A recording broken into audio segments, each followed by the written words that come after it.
first on my left, we've got Brother Isa.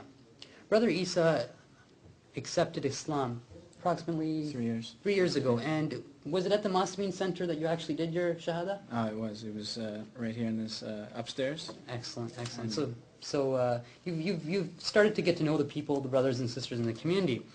Let me ask you a question that I'm sure you get asked a lot. Why did you embrace Islam? I do get asked this question a lot, and I could say that the most convincing reason for me was Islam's logical nature. I had a lot of questions, and I found that Islam really, quenched the thirst that I had. I felt that everywhere I looked in the, observational world, that I could see everything had a perfect code of conduct. Everything had a sort of a set of rules that it followed. The plants and the animals and even evolution and everything had a really refined course that it was taking, except for humans. And humans had this ability to really make their own choices, and it was very subjective. And in terms of moral questions, social questions, economic questions, political questions, it's so subjective. And when I look at the world, I see that everything is one way, and it couldn't be another way, at least in the context that it was created. So for me, my biggest question was, is there also a set of rules, a course that I'm supposed to be taking? Can that be a subjective opinion, or is it something that is universal and for the common good?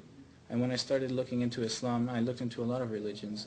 I grew up as a Christian, and I started finding a lot of similarities between Christianity and Islam in terms of their code of conduct, their moral code of conduct.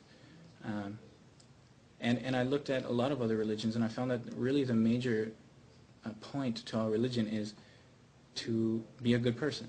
At the end of the day, it's to become a good person. Excellent. And my question at that point was, okay, so how do I become a good person? If there's one person in the entire world that would know, it would have to be God. So I asked God, how is it that I can achieve, the pinnacle of my humanity? Excellent. And when I started looking into Islam, I found that even though there were things that maybe seemed a little contradictory to what I believed, or they gave me a little bit of a challenge because I had notions already that I conceived myself, I thought, okay, despite that, maybe I could be wrong, because everybody has a different opinion. Maybe I could be wrong. And when I looked at it closely and analyzed it, and I realized that we can take these arguments and let's take them in a very objective, rational way, devoid of emotion. Bring everyone's arguments to the table.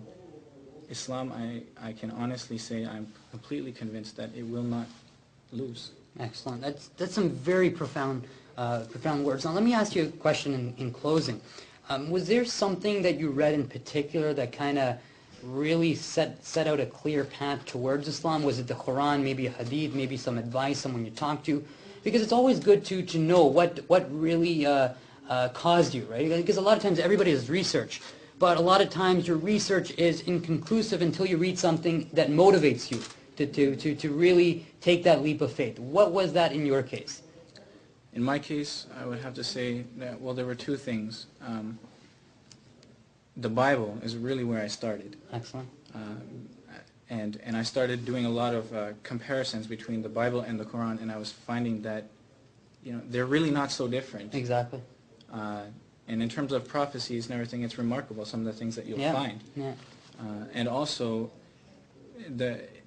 within the Quran, one of the most fascinating aspects of it to me was the scientific advancement of this book. Excellent. Written 1400 years ago, and giving insight as towards things that we're just coming to know within the last 20 years. Excellent, excellent. You make some great points, and just to kind of build on some of his points, a lot of times when you start to really look at things from a third-party perspective is the only way that you actually find the truth.